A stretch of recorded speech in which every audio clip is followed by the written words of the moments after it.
Bien écoutez, alors d'abord parce que c'était vraiment le métier que je voulais absolument pas faire. Enfin, je n'en voyais pas l'intérêt, pour dire les choses très franchement. Et puis finalement, donc je voulais faire surtout parce que j'étais au début de la création de Médecins sans frontières avec Bernard Kouchner, donc je voulais me former à l'urgence. Et donc je faisais de l'orthopédie, c'est-à-dire les fractures, les traumatismes et tout ça. Et puis d'ailleurs j'ai fait des missions en 70, 71, 72. Et à ce moment-là, finalement, j'ai compris assez rapidement que c'était pas ce qui me plaisait vraiment.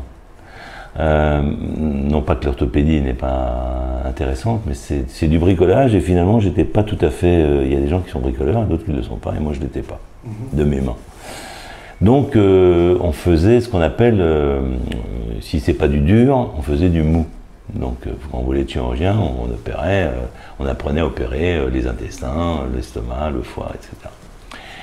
Mais là, j'ai pas eu de bons choix, de bons services. Et donc j'ai été en obstétrique, parce qu'il y avait là un département de gynécologie, parce que c'est compliqué, hein, la spécialité c'est les accouchements, mais c'est aussi la gynécologie chirurgicale, la gynécologie médicale, puis après il y a d'autres choses qui vont se rajouter, dont la fécondation in vitro. Mais je dirais, alors, moi j'allais surtout pour la chirurgie. Et en fait, je suis arrivé dans un... Bon, c'était à Paris, c'était dans les années 72, 75, et c'était, à vrai dire, horrible. Les femmes souffraient, il n'y avait pas de péridurale, on n'avait pas l'échographie, elle démarrait à peine.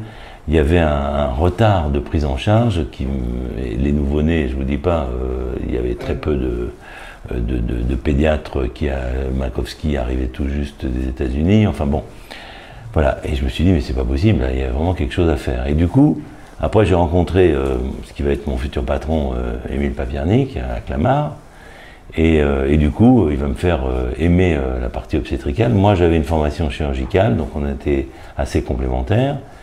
Et puis, il m'a laissé évoluer de la chirurgie à la fécondation in vitro, parce que malgré toutes les techniques de microchirurgie que l'on faisait pour essayer de réparer les trompes, les infections au niveau des trompes, on se rendait compte que ça ne marchait pas beaucoup. Aussi, quand j'ai vu l'article de Bob Edwards sur la fécondation in vitro, je me suis dit, tiens, il faut aller dans cette direction-là.